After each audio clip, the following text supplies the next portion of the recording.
A widowed duke hid to see how his fiancée treated his twins, until the maid— Before we begin this beautiful period romance story, tell me in the comments where you're listening from. I love knowing where you're joining me from.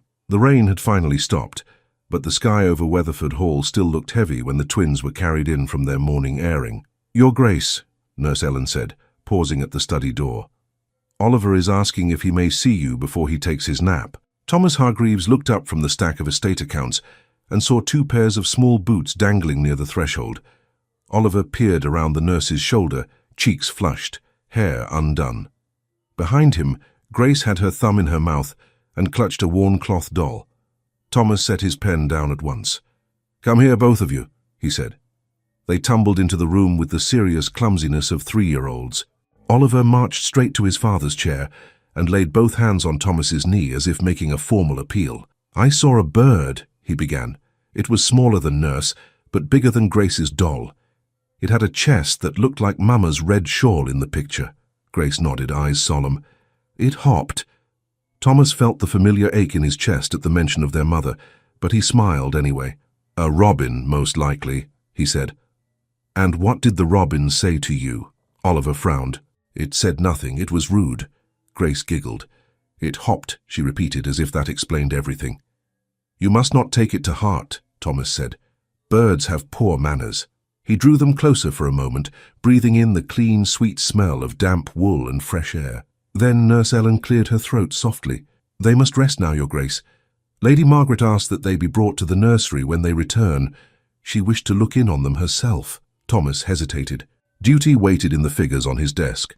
Expectation waited in every letter from London. Somewhere between the two stood his children, needing things he was not always sure he knew how to give. "Very well," he said. "Tell Lady Margaret I shall come up later, if I may."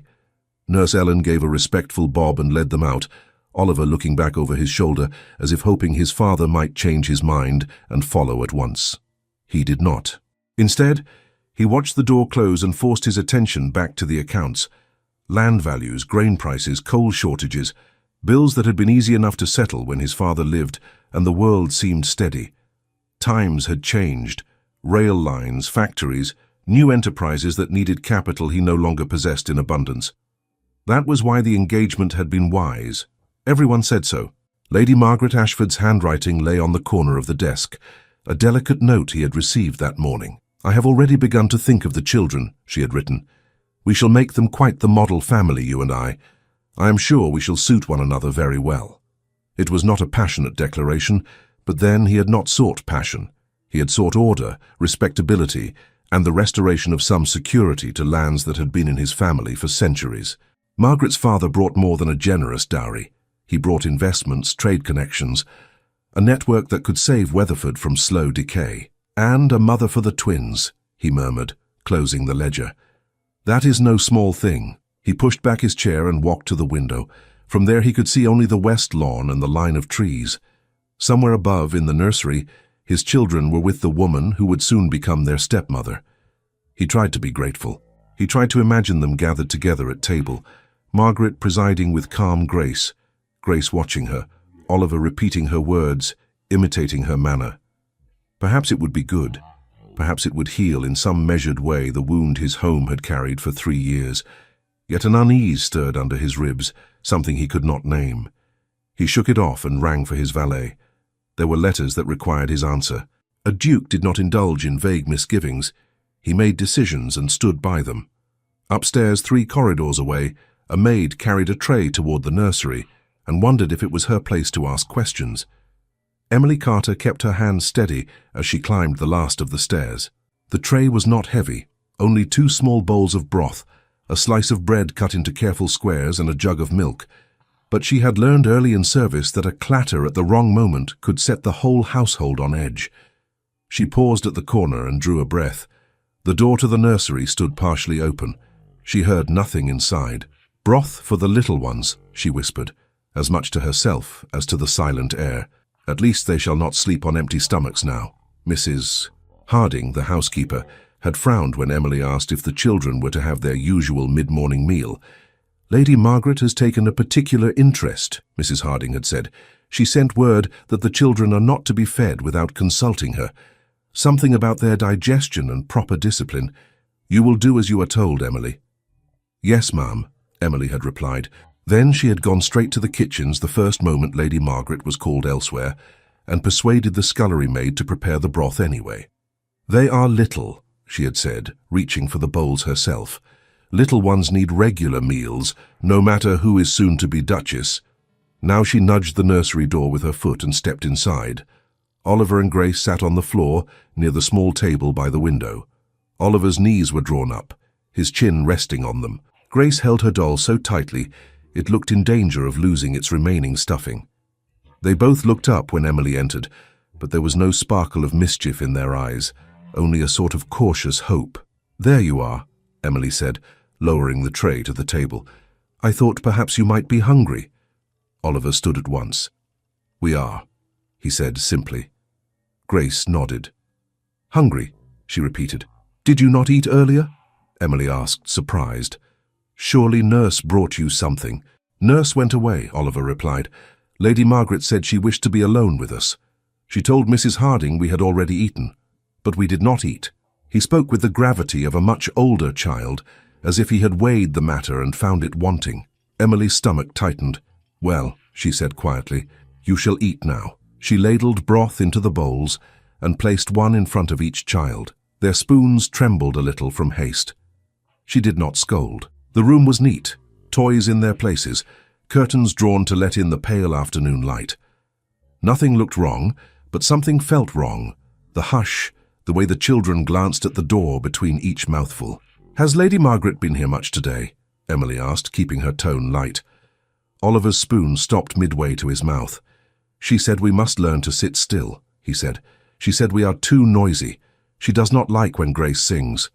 "I was not loud," Grace whispered. "Only a little song. For the doll." Emily's hands tightened on the edge of the table. She had met Lady Margaret only a few times since the lady arrived almost a fortnight ago. The future Duchess was always perfectly dressed, perfectly polite, perfectly composed. She smiled at the twins when others were present and praised their fairness, their fine manners. She had never appeared cruel, but neither had she seemed truly interested in them, beyond what was proper to be observed. "Perhaps she is simply not used to children," Emily said. "Give her time." Grace nodded as if that made sense, but Oliver only bent his head and finished his broth with diligent determination. Later, when the tray was empty and she carried it back down the corridor, Emily told herself she had probably misunderstood. Perhaps Nurse had simply been called away at the wrong moment. Perhaps the kitchen had delayed the earlier meal. Perhaps. But unease settled in her chest and remained there all through the afternoon's work. 2 days later, she stood again in the kitchen, watching as a footman lifted a laden tray off the table. "For the nursery?" she asked, seeing the small plates and cups of milk. He shook his head. "No, Lady Margaret sent word the children have already been served, and that she wishes to take tea with His Grace alone today. This is for the drawing room." "But I just came from above," Emily said slowly. "Nurse told me she was waiting for the kitchen signal before setting the table. She said—" "Emily," Mrs. Harding's voice cut through the clatter, "you will not question orders that come from Lady Margaret. The household must adjust to her wishes. She shall soon be Duchess here." Emily bit back her reply. "Yes, Mrs. Harding." Later that day she passed the nursery again. The door was closed. From inside came a small, thin sobbing. She hesitated. It was not her place to intrude when the future Duchess was with the children. She pressed her hands against her apron, turned away, took 3 steps down the corridor. The sobbing did not stop. In the end, she did not knock. She simply stood there, heart beating too quickly until the sound faded. When the door finally opened, Lady Margaret stepped out, her expression perfectly calm, her gown unrumpled. "Ah," Margaret said, noticing Emily. "You are one of the upper maids, I believe." "Yes, my lady." "The children are resting," Margaret went on. "They can be quite excitable, but one must not indulge them. You will inform the staff that I am to approve any food sent up. We must avoid unnecessary sweets and idle snacking." Her tone was smooth, reasonable. It would have sounded entirely proper to anyone who had not stood outside the door, hearing little sobs. "Of course, my lady," Emily said, forcing the words past the dryness in her throat. Only when Margaret's footsteps faded did she dare glance into the nursery. The room was dim. Oliver sat on the edge of his little bed, staring at the floor. Grace lay curled under the blanket, eyes open and shining. The next morning, the pattern repeated. A meal not sent, a door closed, a command passed down through Mrs. Harding that unsettled her. "They are only 3, Emily whispered to herself as she polished the balustrade near the nursery stairs. "There is discipline and there is—" She did not finish the sentence. A maid did not make such judgments about her betters. Yet by the 4th day, when she found Oliver in a corner trying to quiet Grace's complaints of hunger by giving her his share of a single biscuit, something broke inside her careful obedience. "That is not enough for either of you," she said, kneeling. "Lady Margaret said we were naughty yesterday," Oliver answered. "She said we must not trouble the servants. She said it is better to feel empty than to be troublesome." Grace swallowed her half of the biscuit with obvious effort. "I am not troublesome," she whispered. Emily's eyes burned. "No, you are not." She went at once to the kitchen again, ignoring Mrs. Harding's disapproving look, and begged for a small pot of porridge. The cook grumbled but obliged.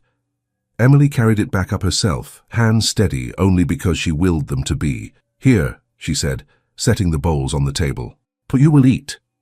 Grace looked nervously at the door. "If Lady Margaret come—" "You will tell her," Emily said with a bravery that surprised even herself, "that I insisted. You are not to be punished for another's doing." They ate quickly, casting anxious glances toward the corridor. No one came. Still, the unease grew. If she could see this much in her limited errands, what else did she not see? How many hours did the children spend behind that closed door without nurse, without food, without comfort? That night, lying awake on her narrow bed in the small room under the eaves, Emily stared at the ceiling and argued silently with herself. It may be nothing. You may be mistaken.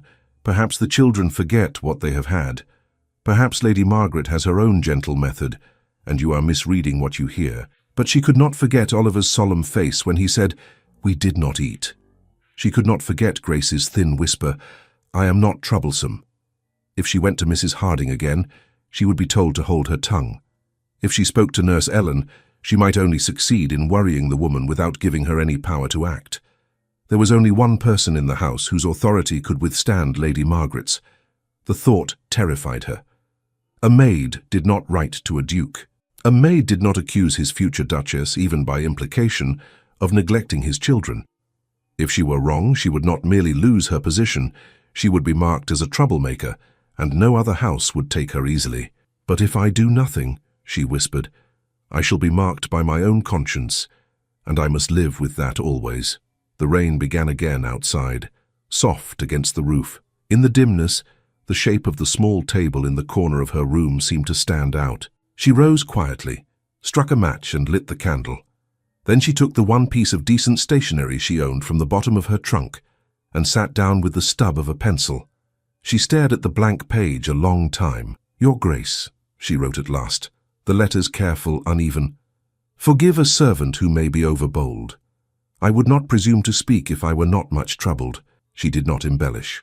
She did not accuse Lady Margaret by name of deliberate cruelty. She simply set down what she had seen. Meals turned back, nurses dismissed, children left hungry, frightened by the sound of footsteps that should have brought comfort. She wrote of Oliver's grave attempt to shield his sister from hunger, of Grace's timid apology for existing. "My lord," she finished, "if I am mistaken, punish me as you see fit. But I beg you, look yourself to see how the children fare when you are absent.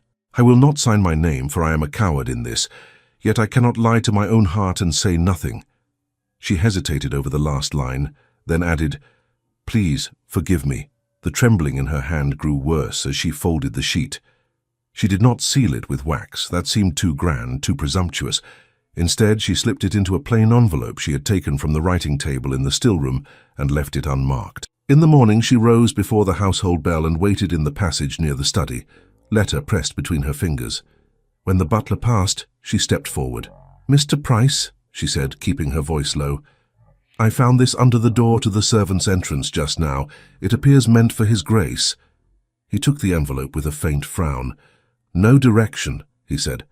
Strange. Perhaps the writer did not know how it should be addressed, she suggested, doing her best to look mildly curious rather than desperate. He shrugged and added it to the small stack of correspondence he carried. His Grace reads everything that comes, he said. He will know what to do with it. Emily retreated before her knees could fail her. Downstairs, Thomas accepted the morning's letters with the distant attention of a man who expects nothing but bills and formalities. He glanced through the familiar hands. His aunt, his solicitor, a member of Parliament. What is this? He asked, noticing the unmarked envelope. Found at the servants' entrance, Your Grace, Mr. Price replied. No direction.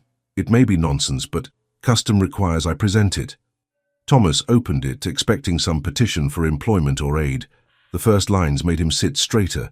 He read slowly, then more quickly, eyes moving back over certain sentences as if hoping they might change into something less disturbing. By the end, his hand had tightened on the paper until it creased. Who brought this? He asked, keeping his voice even. Emily Carter, Your Grace. One of the maids. She said she discovered it under the door. Emily Carter, he repeated, tucking the letter into his inner pocket. Thank you, Price. That will be all for now. When the butler left, Thomas stood in the middle of his study, the quiet tick of the clock suddenly unbearable. It could be a cruel jest. It could be some servant's spite against a mistress who would bring new order to the household. It could be nonsense entirely. Yet the letter had not sounded like nonsense. The language was simple, hesitant, marked by the spelling and hand of someone not accustomed to writing. There had been no florid accusations, no demand for reward. Only the plain, painful description of small, ordinary wrongs.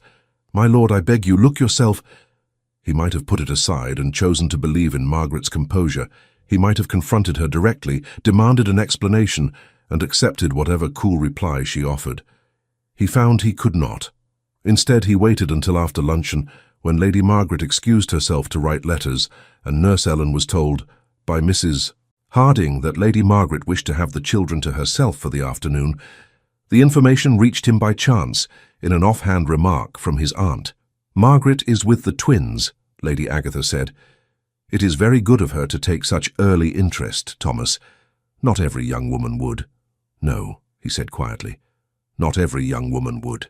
He left his aunt in the drawing-room, walked up the stairs and turned down the corridor toward the nursery, with a determination that surprised him. His own footsteps sounded too loud. He slowed, listening. No laughter, no chatter. Only, faintly, the rustle of movement from within. He opened the nursery door just a crack and saw that the room was empty. The twins' beds were neatly made. Toys were arranged in tidy rows on the shelves. The children themselves were nowhere in sight. Nurse? He called softly. No answer. A moment later he heard a small muffled sound and realized it came from the adjoining room, a closet used for linens and the children's clothes. He crossed the room quickly and put his hand on the knob. It resisted slightly, as if something were pressed against it. When he eased it open, two small faces looked up at him, eyes wide. Papa, Oliver whispered. Why are you in here? Thomas asked, crouching at once.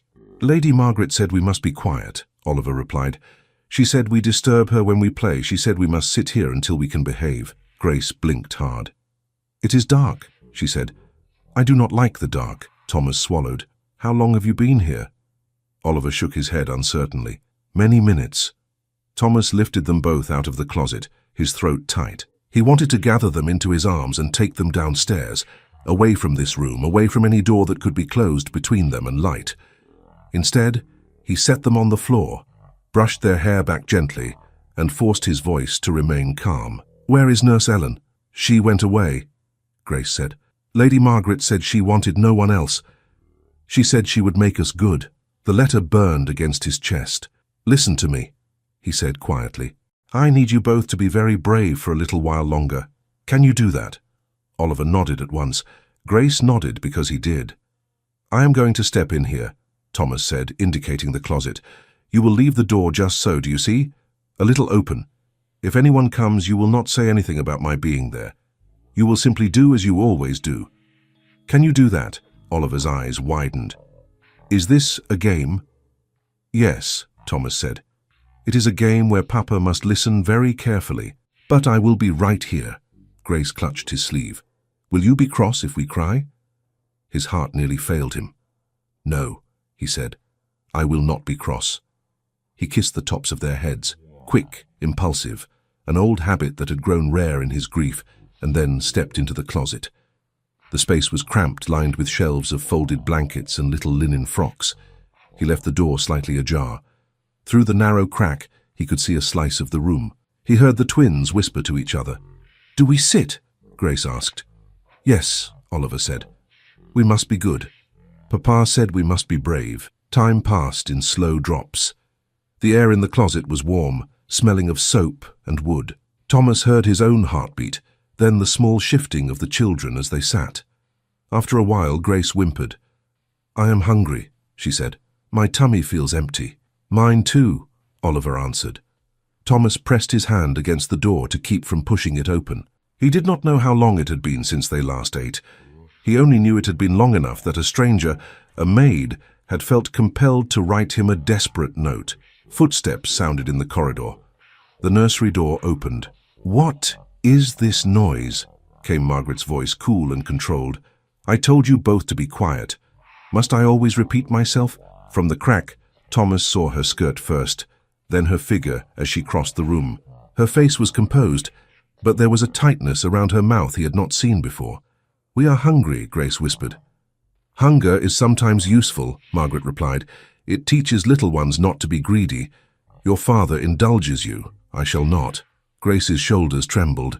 From inside the closet, Thomas closed his eyes for a heartbeat, then opened them again, watching. At that exact moment, another set of footsteps approached the open nursery door, and Emily stepped over the threshold. Emily stopped just inside the doorway, the small jug of milk in her hand.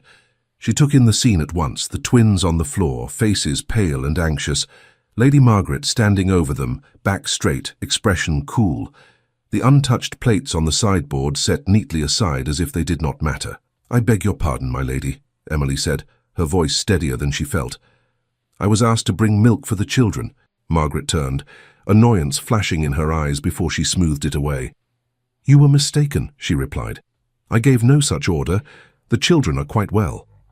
Oliver looked from Margaret to Emily. "We are hungry," he said. Grace nodded. "My tummy hurts." Margaret's jaw tightened. "You see what you have done," she said to Emily. "You encourage them to complain. It is most improper." Emily set the jug on the table with care. "With respect, my lady, they have not eaten since early morning. It is past 3 o'clock. They are not complaining. They are simply hungry." "That is none of your concern," Margaret answered. "You forget your place. The upbringing of these children is my duty now, not yours, not the servants'. Certainly not a maid who has been here scarcely a year." She turned back to the twins. "You will not say you are hungry again. It is a tiresome word. You will sit quietly until I am ready to have you downstairs." Grace's mouth wobbled. "But I am—" "That is enough," Margaret snapped, the sharpness breaking through. "You will be silent. Do you understand me?" The quiet in the room grew heavy. Oliver's face went rigid with effort as he tried not to cry. Something in Emily gave way. She stepped forward, heart pounding. "My lady," she said, "you must not speak to them so. They are only little." Margaret turned slowly. "You forget yourself, Miss Carter, is it?" "Yes, my lady. Emily Carter." She swallowed. "Forgive me, but I cannot stand by and listen. They are children. They have done nothing wrong." "They are ill-mannered and indulged," Margaret replied. "They have been allowed to rule this house since their birth. It is time they learned obedience. I will not have my authority questioned by staff. You will leave at once." Emily did not move. Her eyes went to the twins. Grace's shoulders were shaking now. Oliver had taken her hand and held it tightly, as if he could make her braver by sheer will. "My lady," Emily said again, voice low but firm, "if you wish to correct me later, you may, but I will not leave them frightened and hungry because it pleases you to hear silence." Margaret stared at her, astonished. "How dare you speak so to me?" she demanded. "You will regret this. I shall speak to Mrs. Harding, and you will be gone from this house by evening." She stepped closer, her skirts brushing the edge of the little table. Emily did something she had never done to any superior in all her years of service. She reached out and took hold of Margaret's forearm. It was not a rough grip, but it was firm enough to stop her. "My lady," she said quietly, "please, do not say another word that will frighten them. You may dismiss me. You may have me turned away without a reference, but you must not make them believe they are a burden." Margaret's eyes widened in outraged disbelief. "Remove your hand at once." "I will," Emily replied, "when you step back from them." For a moment, everything froze. The future duchess with anger flushing her cheeks, the maid with her hand on silk sleeve, the two small children clinging to each other on the floor. From the closet, Thomas watched, his own breath caught in his throat. "Unhand me," Margaret said. "You are forgetting not only your place, but your senses. I shall have you punished for this insolence. The Duke will hear of it." "I should like nothing better," Emily answered, "for then perhaps he will hear the rest as well." Margaret's lips parted. "The rest?" "The trays sent back untouched," Emily said. "The nurse dismissed. The hours they spend shut up in that small dark space. The way they flinch when they hear your step. He may wish to hear of that too." "You little fool," Margaret whispered. "I think anyone will take your word over mine. I am Lady Margaret Ashford. You are a nothing who wipes dust from chair legs." "I am someone who sees what is in front of her," Emily replied. "And I have already told His Grace." She had not meant to reveal it. The words burst out before she could stop them. Margaret's eyes narrowed. "Told him? How?" "A letter," Emily said, her fingers tightening despite herself. "He may choose not to believe it, but I have done my part." "You impudent, interfering—" "Enough!" The single word stopped them both. Margaret stiffened. Emily released her arm at once and stepped back, her heart thudding so hard she thought she might be ill. Thomas stepped out of the closet into the light. Grace let out a small cry. "Papa!" Oliver scrambled to his feet. "We were brave," he said quickly. "We did not tell." Thomas's expression was unlike anything Emily had seen before. There was anger in it, yes, but also something colder, heavier. His gaze went first to his children, then to Margaret, then to Emily. "What is the meaning of this?" Margaret demanded, recovering herself with effort. "Thomas, what are you doing in that closet?" "This is most irregular." "I might ask you the same," he said. "I heard enough from there to require explanation." Margaret drew herself up. "You have been spying on me?" "I have been observing how my children are treated in my absence," he replied. "There is a difference." She flushed. "You cannot take seriously anything that girl has said. She is clearly unstable. Did you see how she laid her hands on me? She has no respect for rank. I shall insist that she be turned out at once." "Be silent, Margaret," he said. The quiet authority in his voice made her mouth close with an audible click. Thomas turned to Emily. "Miss Carter," he said, "you claimed you had already told me of these matters. By letter, I presume." "Yes, Your Grace," she answered, hands clasped before her to keep them from shaking. "I left it with Mr. Price this morning. I did not sign my name, for I feared—" "You feared consequences," he finished. "Understandable. You have them now, regardless." Her cheeks warmed. "Yes, Your Grace." Margaret gave a brittle laugh. "You see?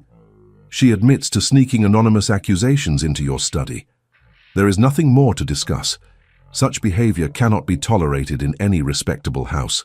He ignored her. "Miss Carter," he said, eyes still on Emily, "for how long have you observed what you described in your letter?" She hesitated, then decided there was nothing left to lose. "For several days, Your Grace," she said. "Perhaps longer. At first I thought I must be mistaken. Trays do go astray, messages are misplaced, but I saw the pattern. When Your Grace is at table with Lady Margaret or away on estate business, meals for the children are delayed or turned back. The nurse is dismissed. The children are kept quiet by being shut into the linen closet." Oliver tugged at his father's sleeve. "We are not naughty all the time," he said in a small voice. "Sometimes we try to be very good." Grace added, "We whisper, so she will not say we are loud." Thomas's hand went to his son's shoulder. He turned his head toward Margaret. "Is this true?" he asked. She smiled, thin and controlled. "Thomas, you cannot be serious. You are taking the side of a servant and two little children who do not understand discipline over a woman who will soon be your wife." "I asked a question," he said. "And I answered," she replied. "No, It is not true as she presents it. The children are in need of firmer guidance. They have no mother. They have been overindulged. It is natural that they resist new rules. As for the meals, I merely wish to regulate the times. They are constantly being offered food. It is not healthy. Are they constantly being offered food? He asked quietly. Oliver, Grace? Oliver shook his head. Sometimes nurse brings plates, but Lady Margaret sends them away. Thomas's gaze did not leave Margaret's face. And the closet? Her composure wavered for the first time. I asked them to sit there once or twice when they shrieked and stamped their feet. It is not a prison, Thomas. You exaggerate. They were never there long, Grace whispered. It is dark. He drew a breath. You consider it proper to shut frightened children into a dark closet for discipline? You would rather they run wild, Margaret countered. You are blinded by your affection. Grief has made you weak where they are concerned. I was trying to help, to bring order. And starving them, he asked. Is that order? I have never starved anyone, she said. Do not use such words. I simply withheld a treat when they misbehaved. Any mother would do the same. This absurd maid has twisted the truth out of all proportion. Emily flinched. If I have exaggerated, Your Grace, she said softly, then I beg your pardon. I only know what I have seen. Yesterday the children had only a single biscuit between them in the afternoon. Today they had nothing until I brought the milk that Lady Margaret would not allow. Enough, Margaret said. I will not stand here and be slandered by someone who scrubs floors. She turned to Thomas once more, her gaze imploring. Send her down to the servants' hall and leave this to me. We shall laugh about it later. It is ridiculous. He did not laugh. Oliver, Grace, he said instead, still looking at Margaret. When did you last feel as you do now? Hungry and empty, as Grace said. Oliver frowned, thinking hard. Many times, he said at last. Whenever you go away to talk with the other grown-ups, Lady Margaret says it is our fault, that we should not ask. Grace pressed her face against his leg. I do not like when she smiles, she murmured. It does not feel kind. The silence that followed was almost unbearable. I heard you, Margaret, Thomas said finally. I heard you telling my children that hunger is useful, that you will not indulge them, that they disturb you. I heard you insist on silence when they tried to tell you they were in need. Those were your own words, not Miss Carter's. She paled. You twist everything. I repeat, he said. I cannot trust any woman who can speak in such a way to a hungry child, least of all mine. Margaret drew herself up in affronted dignity. Then what do you intend to do? Break our engagement over the complaints of a maid? I intend, he said, to protect my children. He turned to Emily. Miss Carter, please take Oliver and Grace to Nurse Ellen. Ask her to see they are properly fed and allowed to play in the schoolroom for the rest of the afternoon. Emily's heart raced. Yes, Your Grace. Papa, Grace whispered, clinging to his hand. Will you come too? I shall join you very soon, he said, bending to her. Go with Miss Carter for now. You are safe. She nodded slowly and allowed Emily to take her hand. Oliver followed, watching his father with searching eyes. Emily led them out, aware of Margaret's hostile stare on her back. In the corridor, Oliver looked up at her. Is Papa cross? He asked. He is concerned, she said. Sometimes grown-ups look cross when they are worried. Will he send Lady Margaret away? Grace asked, voice very small. Emily paused. I do not know, she admitted, but he heard you. That matters.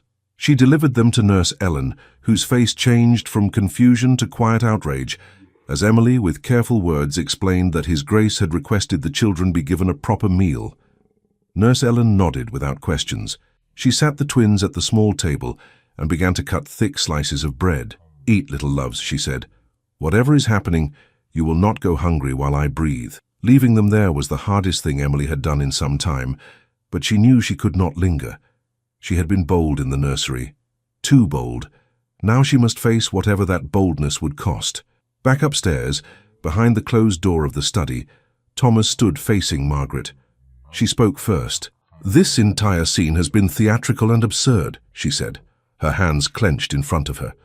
You have allowed a servant to lay hands on me, to contradict me, to accuse me in front of the children. You have humiliated me. You humiliated yourself, he replied, when you treated my children as inconveniences to be managed rather than souls to be cherished. Oh, spare me your tender sentiments, she retorted. You barely spend time with them. They are raised by nurses and maids. I was trying to introduce some structure. A future duchess must command the nursery as well as the drawing room, but if you prefer chaos and indulgence, by all means continue as you are. You mistake vigilance for indulgence, he said. I have failed them by being absent. That much is true. I shall not fail them further by giving them a stepmother who uses hunger and fear as tools. She stared at him, disbelief giving way to a flash of alarm. Surely you do not mean— I mean, he said slowly, that this engagement cannot stand. You will not dare, she whispered. I will, he answered. I cannot marry a woman I cannot trust with my children. I will not. You owe my father everything, she said. His investments keep your estates from collapse. Without him, your precious Weatherford will crumble. He stiffened. I owe your father exactly what our agreements state, nothing more. There was never a condition that I must turn a blind eye to cruelty. This is not cruelty, she insisted. This is discipline. You throw the word around as if you knew what real cruelty is. You are blinded by grief and guilt over your poor dead wife. You cannot see what is best for these children. You are correct in one respect, he said. My grief is a great weight, but it has not blinded me to what I saw and heard with my own eyes and ears. Think, Thomas, she pressed, a note of desperation creeping in. Break this engagement and you destroy more than my reputation. You destroy your own. You invite scandal. You encourage gossip that you are unstable, that you are ruled by servants and childish whims. No one will invest in a man so erratic. So be it, he said quietly. I would rather endure scandal than raise my children under the rule of a woman who sees them as obstacles. You do not mean this, she said. So you are angry now, but you will regret— I have signed nothing I cannot lawfully withdraw from, he interrupted. The betrothal will be broken. I shall write to your father today. She stared at him, colour draining from her face. You are throwing away your salvation, she said, each word measured. Do you believe your title alone will protect you when creditors begin to whisper? When Parliament hears that the Duke of Weatherford jilted a lady over the word of a maid? I believe my conscience will allow me to sleep, he replied. She gave a short, harsh laugh. Then keep your conscience. You will need it when your lands are sold off piece by piece. I am sure it will comfort you. He did not answer. He walked to the door and opened it. Good day, Lady Margaret, he said. Mr. Price will see to your transport. You may remain here until tomorrow morning to make your arrangements. After that, I must insist you leave Weatherford Hall. She did not move at first. Then she passed him with a stiff little nod. At least, she said in the doorway, have the honesty to tell people the truth when they ask why you dismissed me. Tell them you chose a maid's tale over your own future. I shall tell them, he answered, that I chose my children. Their eyes met for a final moment. There was no softness in hers, only a glittering promise of retribution. You will regret this more than you can imagine, she said. She swept down the corridor, skirts whispering against the polished floor. Word spread through the house faster than any official announcement could have. By evening, every footman, maid and scullery girl knew that the engagement with Lady Margaret was broken and that she would be leaving. Whispers followed in her wake as trunks were packed and orders given in clipped tones. No one dared speak to her unless required, but they watched. In the servants' hall, Emily sat alone at the end of the table, her bowl of stew untouched. You look as if you have seen a ghost, one of the kitchen maids murmured. Leave her, another whispered back. She is the ghost. They say it was her word that sent Lady Margaret off. Emily pretended she did not hear. Her hands were folded tightly in her lap. She had not been summoned. She had not been praised or rebuked. That silence frightened her more than shouting would have. Mrs. Harding approached her as the others drifted away. Miss Carter, she said, her mouth set in a firm line. A word. Emily rose at once. Yes, Mrs. Harding. They stepped into the passage. You have placed this household in a difficult position, Mrs. Harding said. Lady Margaret was to be our mistress. Whatever has passed, she is still a lady. You contradicted her in front of the children. You laid hands on her. Emily dropped her gaze. I know, ma'am. The Duke may have acted on your information today, Mrs. Harding went on, but do not make the mistake of thinking you are safe. Gentlemen often change their minds when the first anger cools. They remember their interests. They forget who first stirred them. I understand, Emily said quietly. I am not saying you did wrong in speaking up for the children, the housekeeper added, softer. I am saying that right and safe are not the same thing. I would not be surprised if we are instructed to find you a place elsewhere once this storm has passed. If that is His Grace's wish, Emily replied, I will go. Mrs. Harding sighed. For what it is worth, those little ones are fond of you. That will count for something. Now go. You have duties. Emily curtsied and returned to her work, but her thoughts turned in circles. She had imagined dismissal even without a reference. She had not imagined something worse in its own way, staying long enough to see the children freed from one danger, only to be removed from their lives by another kind of necessity. That night, as darkness settled around the vast house, Margaret's carriage stood ready in the courtyard. Trunks were piled, servants waiting to close the doors. Thomas did not go down to see her off. He had written a letter to Lord Ashford and sent it ahead by fast rider. There was nothing more to say to Margaret herself. From an upstairs window, Oliver and Grace watched the carriage lamps glow. Is she going? Grace asked. Yes, Oliver said. Miss Emily said so. Will she come back? Grace murmured. Thomas stepped up behind them. No, he said. She will not. They turned at once and pressed themselves against him. Will we get another lady? Oliver asked. To be our mamma. The question struck him like a physical blow. Not for a long time, he said. Perhaps not ever. You have me. You have nurse. You have Miss Carter. That is enough for now. Grace nodded sleepily. I like Miss Carter, she said. So do I, Oliver added. He kissed their heads and sent them to bed, then returned to his study. He found no peace there. The letter to Lord Ashford lay on the desk, a copy made by his own hand for his records. It was polite, restrained, very clear. He cited differences of principle regarding the care of the children and expressed regret. He did not mention the closet. He did not mention hunger. There were some truths that would serve no purpose in being shared more widely than necessary. He sat behind his desk and stared at the ledgers. Even if Lord Ashford accepted the broken engagement with outward civility, the consequences were obvious. Investments withdrawn. Promised funds withheld. Partnerships quietly dissolved. In a world where reputation and credit were intertwined, a duke known to break his word could not expect easy terms from bankers. He had chosen. He would not unchoose. A knock sounded at the study door. Come in, he said. Mr. Price entered, his face unusually grave. Your Grace, Mr. Collins has arrived from London. He says the matter is urgent. So late? Thomas glanced at the clock. Send him in. Moments later, Mr. Collins, his solicitor, stepped into the room, shaking off his coat. My apologies for the hour, he said, but I thought you would prefer this not wait until morning. What has happened? Thomas asked. I have received a communication from Lord Ashford's lawyers, Mr. Collins said, opening his leather case. They have chosen to interpret your breaking of the engagement as a breach of conditions tied to the principal investment contract, and they state their intention to withdraw not only future funds, but to call in certain obligations at once. If they proceed as written, Your Grace, Weatherford may face a financial crisis from which it cannot recover. Thomas sat very still. Explain, he said. Mr. Collins placed a folded document on the desk. Lord Ashford's lawyers argue that the engagement was, in practice, part of the consideration for the investment. They call it mutual expectation of alliance. They claim that by breaking the betrothal, you have undermined the basis of trust on which the contract rests. That was never written, Thomas said. Our agreement concerned funds and percentages, not marriage vows.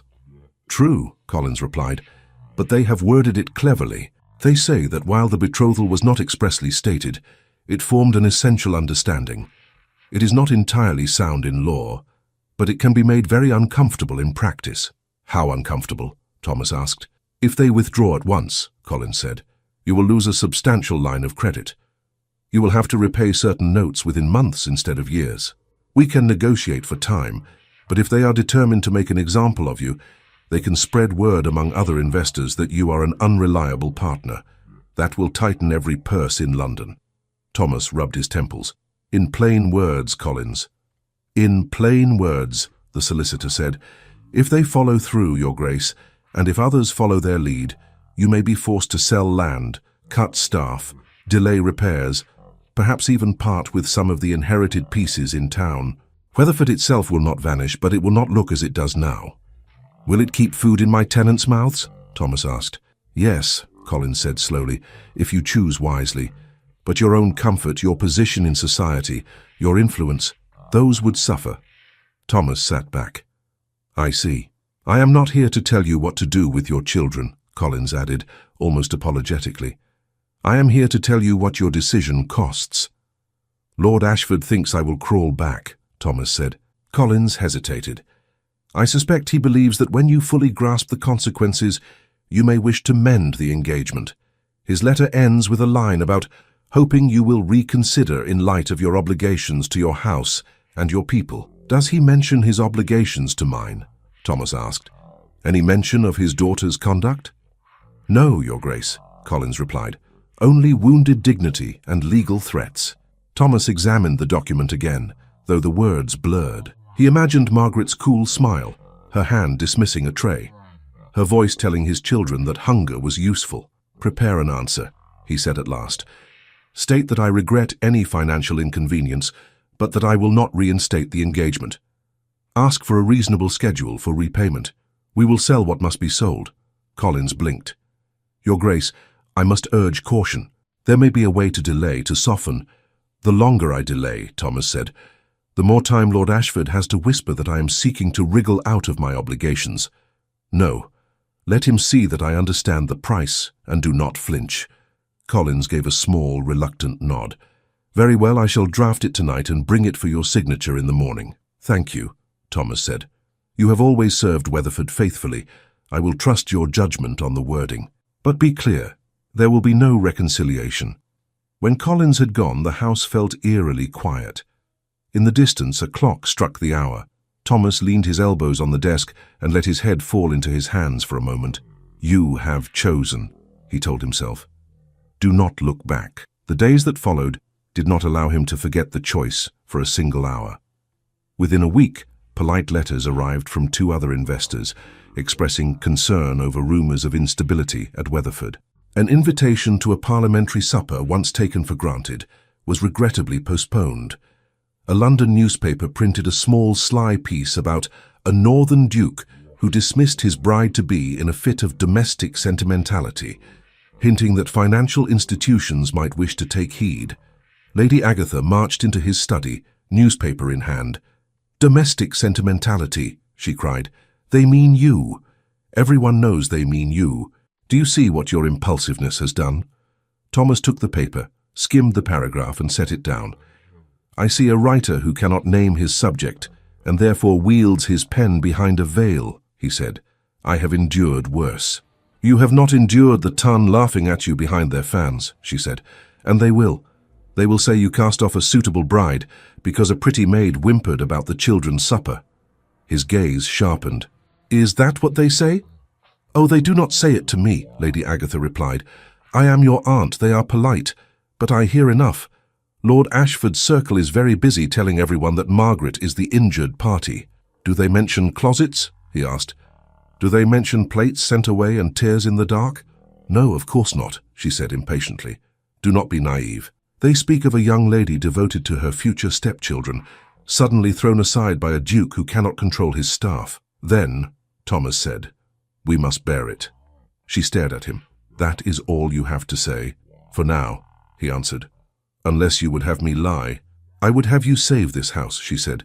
Your father did not toil all his life so that you might throw Weatherford into the fire to prove a point about bread and biscuits. My father taught me that Weatherford stands for something, he replied. If it stands only for profit at the expense of the powerless, it is not worth saving. Lady Agatha pressed her lips together. And what of the maid? The one whose letter began all this. Will you keep her here as a reminder? He knew what she was truly asking. Her name is Emily Carter, he said. And yes, I will not punish her for telling me the truth. His aunt exhaled sharply. You may not intend to punish her, but she will suffer all the same. Do you not see how they speak of her already? They say she has your favor. They say she bewitched you, fed you stories until you threw away a good match. It is wicked nonsense, but people adore wicked nonsense. Then they have poor taste, he said dryly. This is not a jest, she insisted. If you are not careful, Thomas, they will make it impossible for that girl to walk through a room without whispers. They will ruin her name. If you truly care for her welfare, you will find her a place in another house, somewhere far from this scandal. He looked away, out the window, where the grounds stretched green and familiar. You ask me to send away the woman who stood between my children and fear, he said. I will not do it. You will if you think clearly, Lady Agatha answered. You cannot marry her. You must not even appear to show her special regard. The kindest thing would be to give her a generous reference and see her settled under a mistress whose household is quieter than this. He did not answer at once. I will consider what is kind, he said finally, but I will not act out of fear of gossip. Not again. Lady Agatha's eyes searched his face. You are more your mother's son than your father's, she said softly. She always favored heart over calculation. I count that as no insult, he replied. She shook her head. It may comfort you. It does not comfort your creditors. When she had gone, the silence returned heavier than before. In that silence, on another floor, Emily moved through the nursery with quiet efficiency, trying not to hear her own name spoken in whispers. Did you hear? One of the lower maids had said that morning. They say the Duke broke with Lady Margaret because of Miss Carter. Nonsense, another replied. Why would a duke listen to a maid? Because she told him something he did not like, the first said. Or because he likes hearing her speak. You know how these stories go. Emily had turned away before they could see the color rising in her cheeks. Now she knelt by the toy chest while Oliver and Grace scattered wooden soldiers and rag dolls across the carpet. Do they still talk about Lady Margaret? Oliver asked suddenly. Children always heard more than adults wished. Some do, Emily said, folding a little jacket. But talk is only talk. It cannot touch you. Will she come back? Grace asked, placing her doll carefully in a row. No, Emily said gently. Your father has sent her away for good. Because she put us in the closet? Oliver asked. Because he heard you were unhappy, she answered. And because he saw for himself, Grace sat back. I still do not like the closet, she said. But when we were there, I pretended I was in a little boat and the dark was the sea. Oliver said he would row. Oliver nodded vigorously. I did. Emily smiled despite herself. Then you were very brave sailors. Would you come in the boat with us? Grace asked. No, Oliver said quickly. Miss Carter should not be in the dark. She must stay by the light. Emily looked at him, startled by the earnestness in his face. I hope, she said, that there will be no more dark boats for either of you. They played for a while, building a fort from cushions. When the game grew noisy, Emily glanced toward the door, a reflex born of recent days. No one came to shush them. No one knocked to demand silence. The house was tense, but the nursery, for the moment, was a little island of laughter. Later, as she helped Nurse Ellen settle the twins for their rest, the nurse shook her head. I never liked that lady's eyes, she murmured. Too cool by half when she looked at them. I blame myself for not seeing sooner. If Miss Carter had not spoken... Emily flushed. I only did what anyone would have done, she said. Do not lie so boldly, Nurse Ellen replied, though her tone was kind. I have worked in houses where plenty saw, and no one spoke. You are a rare one, Emily. Rare trouble, perhaps, Emily said under her breath. The nurse hesitated. Have you heard what they are saying? I hear enough, Emily admitted. They say you turned his head, Nurse Ellen said. They say you are the reason he broke with Lady Margaret. Emily's hands stilled on Grace's blanket. That is not true, she said quickly. His Grace made his own choice. I only told him what was happening. I never asked him to take any particular step. I know, Nurse Ellen said. But the world does not care what we know. It likes a story with a villain and a temptress. Just be cautious, child. The higher folk look for someone to blame when things go wrong. It is seldom one of their own. I have been cautious all my life, Emily said softly. It did not help much. She left the nursery with a weight pressing on her chest that had nothing to do with trays or blankets. At supper in the servants' hall, the mood was strained. Some avoided her entirely. Others stared with undisguised curiosity. A footman leaned over from the next bench, voice low. Is it true, White? He asked. Did you write to His Grace behind Lady Margaret's back? Emily looked at him. I wrote to His Grace about the children, she said. Their welfare is his concern. "And now Lady Margaret is gone," he said, "and Lord Ashford is in a fury. I heard Mr. Price say so. No one says it outright, but we all know who lit the match. Do you think I should have kept silent?" she asked. He shifted. "I think I am glad it was not my hand," he muttered, and went back to his stew. Later that evening, word reached her that Mr. Collins had left. The house settled into uneasy quiet. The next day, Lady Agatha summoned the housekeeper. Emily did not see their conversation, but she felt its echoes. Mrs. Harding called her to the housekeeper's room after noon. "Sit down, Miss Carter," Mrs. Harding said, folding her hands on the desk. "There is a matter we must discuss." Emily obeyed, perching on the edge of the chair as if it might vanish. "You are aware," Mrs. Harding began, "that His Grace's decision regarding Lady Margaret has caused difficulties." "Yes, ma'am," Emily said. "I am sorry for any trouble." "Sorry does not untangle accounts or silence gossip," the housekeeper replied, though not unkindly. "I have spoken with Lady Agatha. She is very concerned that people in town and beyond will connect your name with this scandal." Emily's mouth felt dry. "I have done nothing wrong, ma'am." "In the eyes of heaven, perhaps not," Mrs. Harding said.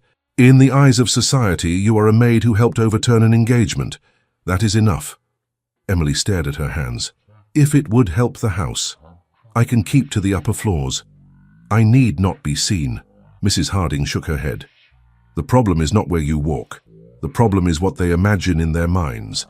Lady Agatha believes, rightly I fear, that as long as you remain here, certain tongues will insist you hold some special sway with His Grace." "I do not," Emily said quickly. "I spoke to him twice today only to ask about the children's diet." "I know," Mrs. Harding said, "but the world prefers stories to facts. Lady Agatha has suggested, and I must admit I see the sense in it, that it might be better for you to seek a position elsewhere." The words fell like stones. "I am to be dismissed," Emily said, keeping her voice as steady as she could. "We would not call it dismissal," the housekeeper said. "You have served well. You would receive an excellent reference. There is a cousin of Lady Agatha's in Bath, who maintains a respectable household. She often requires reliable upper maids. I would write to her on your behalf." "And the children?" Emily asked before she could stop herself. "They have only just begun to feel safe." Mrs. Harding's expression softened. "They will be cared for. Nurse Ellen is devoted. His Grace has taken a closer interest. They are not without defenders." Emily swallowed hard. "Has His Grace asked for this?" Mrs. Harding hesitated. "Lady Agatha believes he will see the wisdom of it when presented with the facts. Sometimes gentlemen must be guided to what is best, especially when they are under strain. She intends to speak to him this evening." "So he has not yet agreed," Emily said quietly. "Do not cling to false hope," Mrs. Harding replied. "You know as well as I that when the family decides something is necessary, the servants must adjust. This is not punishment, Emily. It is precaution." "It feels very much like punishment," Emily murmured. "You will have time," the housekeeper said, ignoring the remark. "A week, perhaps 2, while letters are exchanged. In the meantime, continue as usual. Do not speak of this to anyone. I would not have the household in turmoil." "Yes, ma'am," Emily said. She left the room with her head high until she reached the back stair. There, where no one could see, she sat down on the step and pressed her hand to her mouth. Bath. Another house. Strange faces. New children, perhaps, or none. Another life begun from the beginning because she had dared to love 2 small souls too much. In the days that followed, nothing outward changed. The bell rang as always. Trays went up and down. The twins laughed more easily. Thomas paced his study with Collins's letters in hand, but underneath it all, the decision seemed to gather itself like a storm. One evening she passed the open door of the drawing-room and heard Lady Agatha's voice. "You must think of the family, Thomas. You must think of appearances." "There are more important things than appearances," he replied. "Not in London," she said. "Not when men like Lord Ashford hold your reputation in their ink-stained fingers. I am not asking you to turn cruel. I am asking you to be wise. Find the girl a place where she will not be torn to pieces by malice. It is for her own good." Emily hurried away before she could hear more. That night, alone in her small room, she took out her one suitcase and set it on the bed. It was scuffed at the corners, a relic from the place she had served before coming to Weatherford. She opened it and stared at the neat stack of folded linen inside. I will not cry, she told herself. I chose this, I wrote the letter. I knew there would be a cost. She placed her spare dress inside, then her shawl, then the little book of hymns her mother had given her before she died. Her hands shook only once, when she picked up the small cotton handkerchief Grace had unthinkingly stuffed into her apron pocket 2 weeks earlier. She had washed it and kept it, meaning to return it, and always forgetting. She pressed it briefly to her cheek, then laid it atop the folded clothes. A soft knock sounded at her door. She froze. Mrs. Harding, perhaps, come to tell her the arrangements were settled. Or another maid, eager for gossip. Her heart gave a strange, painful leap. She wiped her eyes with her sleeve, smoothed her hair, and crossed the narrow space. For a moment her hand rested on the latch, steadying itself. Then she drew a breath, turned it, and opened the door. Thomas stood in the doorway. He had no coat on, only his shirt sleeves and waistcoat, as if he had left his study in some haste. For a moment they simply looked at one another, both surprised, both searching the other's face for a clue. "Your Grace," Emily said quickly, stepping back. "Forgive me, you thought it might be Mrs. Harding," he finished quietly, "or Lady Agatha, someone come to tell you your fate." She lowered her eyes. "I did not presume to think your Grace would visit the servants' floor. I do so too rarely," he said. "May I come in?" She startled at the question. "Of course, your Grace." He stepped inside and closed the door behind him. The little room seemed to shrink around them. His gaze went at once to the open suitcase on the bed, the folded dress, the neatly placed shawl. "So," he said, "it is true." Emily clasped her hands to keep from grabbing the case and shoving it out of sight. "Mrs. Harding spoke to me," she said. "She explained that my presence causes difficulty. I do not blame her, I understand." "What do you understand?" he asked. "That people talk," she said. "That Lady Agatha is worried for the family's name. That some think I have had undue influence in your decisions. That as long as I remain here, the gossip will not cease. It is better if I remove the cause of it." "This is how they described you?" he asked.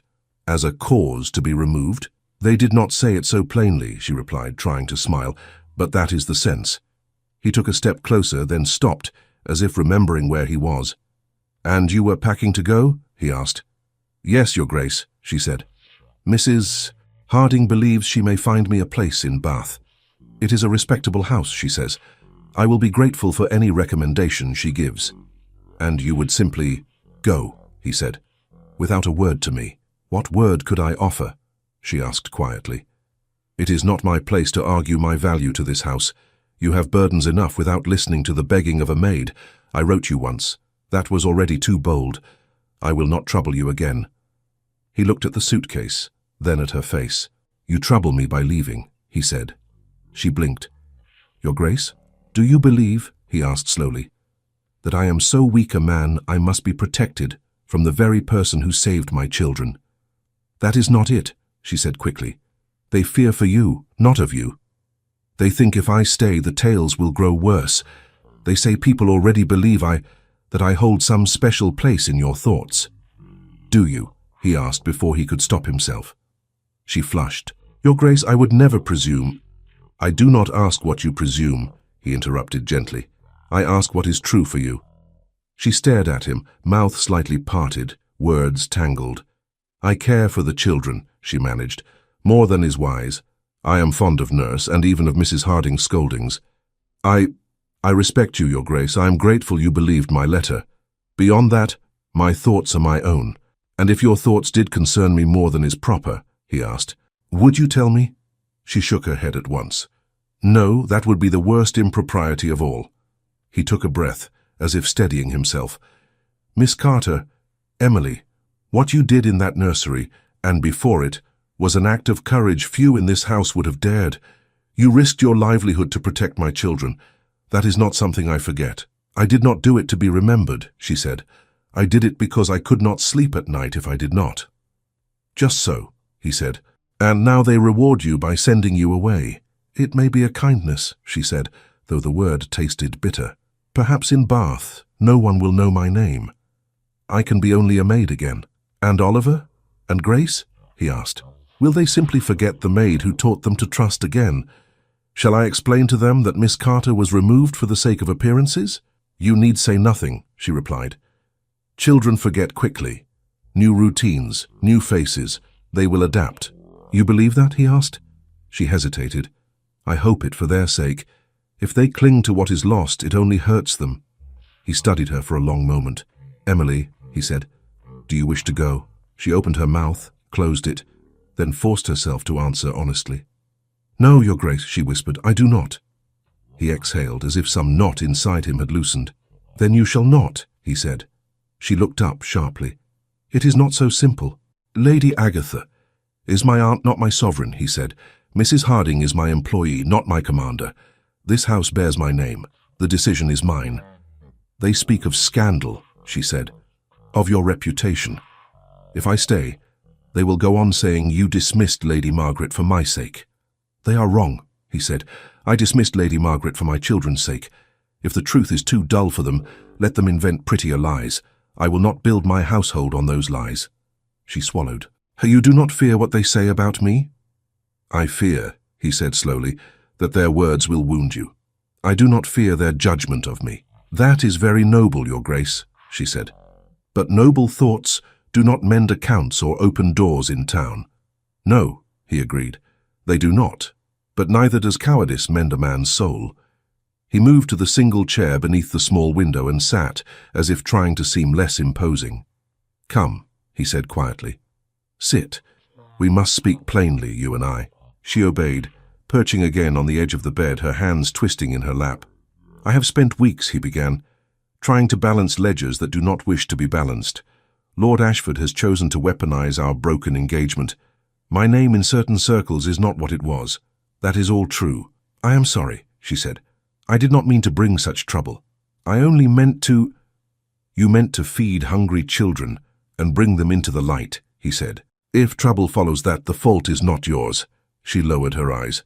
Still, I am the easiest thing to move. Send me away and at least one piece of the gossip dies. Does it? He asked. If I send you away, they will say it is an admission of guilt. They will say I kept you until I had no further use for you. They will not think of your feelings. They will only twist the story to amuse themselves. Perhaps, she admitted, but you would be less exposed. That matters more. It does not, he said simply. Not to me. The room was quiet for a moment. He leaned forward, elbows on his knees. When I hid in that closet, he said, I expected to find either that the letter was false or that Margaret's temper was merely sharper than I had noticed. I did not expect to see a maid lay her hand on a lady's arm and risk everything to stop cruel words from falling on small heads. Emily flushed. I should not have touched her, she said. It was wrong. It was necessary, he replied. You did what I did not. You were present, you acted. I was hiding in the dark, waiting. You were listening, she said. That matters. Not as much as what you did, he said. He fell silent again, searching for words. She watched him, uneasy. Why have you come, Your Grace? She asked at last. Truly, because I heard from Mrs. Harding that Lady Agatha intends to solve this situation by sending you away, he said. Because I could not allow you to pack your life into that little case without at least hearing from your own lips whether you wished to go. Because— He stopped. Because what? She asked, barely above a whisper. He lifted his gaze to hers. Because when I imagined this house without you in it, he said, it felt empty in a way I cannot accept. Her breath caught. Your Grace, you must not say such things. Why not? He asked gently. Because I am your servant, she said. Because people already say I have turned your head. Because it is dangerous. Dangerous to whom? He asked. To you? To me? To the version of me that sits comfortably in London clubs while my heart withers here? You have responsibilities, she said, clinging to the argument. To your tenants, to your name, to your position in Parliament. You must think of alliances, of wealth, of what your children will inherit. A man like you does not, cannot, tie himself to someone like me. He regarded her steadily.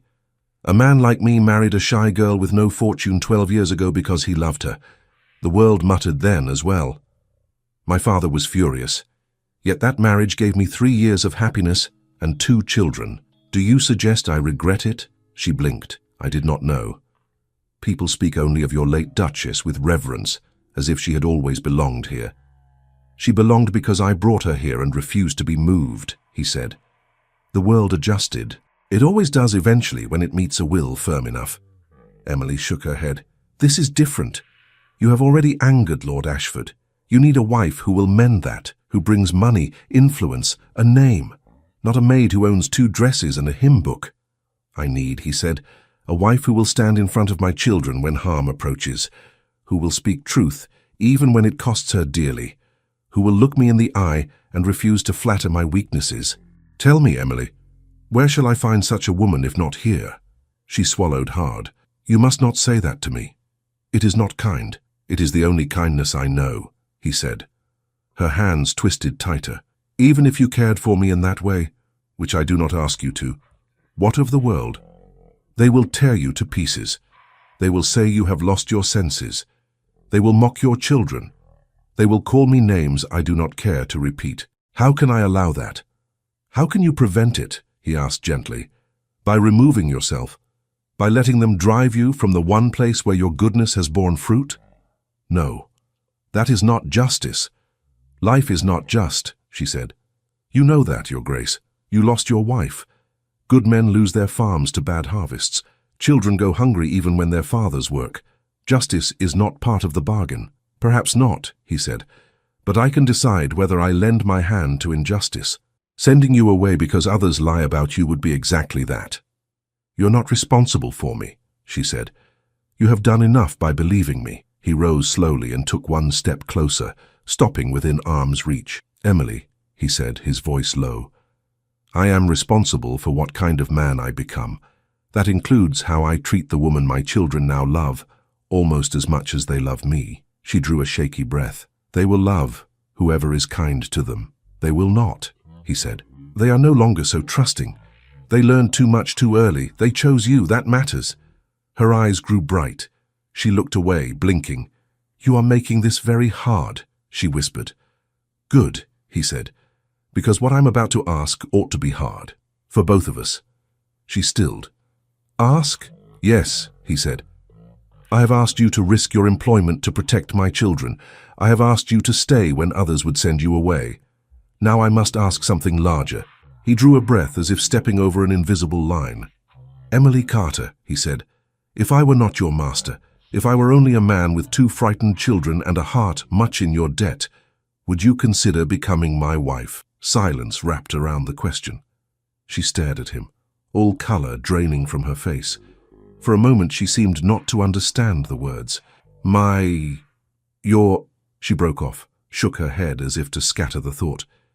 You cannot mean that. I do, he said, with all the seriousness of which I am capable.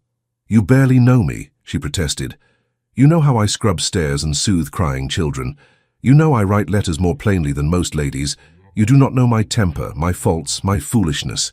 You cannot offer me such a thing. I know enough, he said. I know your temper is strong where it matters and quiet where it should be. I know your faults, if any, have not prevented you from doing what countless others would not. As for foolishness, if you possess it, it is likely no worse than my own. It is madness, she said. Perhaps, he said, but it is honest madness. I would rather be mad in truth than sane in pretense. What of your aunt? She asked weakly. What of Mrs. Harding? What of the ton? They will object, he said. They will mutter. Then they will adapt. Or they will stay away. I can live without half the invitations that currently fill my desk. I cannot live, or do not wish to, in a house from which your presence has been banished. She pressed a hand to her forehead. You put too much weight on me. I am no duchess. I do not know how to manage a great house. I will make mistakes. People will laugh. Then we will learn together, he said. You already manage the only part of this house that matters most to me, the nursery. The rest is carpets and menus. She gave a choked laugh, half sob. I think Mrs. Harding would disagree with that. She will adjust, he said, a faint smile touching his mouth. She likes order. Give her a few months and she will be criticizing your table arrangements instead of your origins. That is progress of a kind. You speak as if it is all so easy, she said. He grew serious again.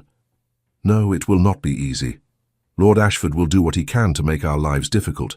Certain doors will close, certain men will turn their backs. We may have to sell land, perhaps live more simply than other dukes. You may find yourself snubbed at first, gossiped about, misnamed. And yet you still ask, she whispered. I ask, he said, because when all that is finished, I see something else. I see my children running to you in a hall that echoes with laughter instead of silence.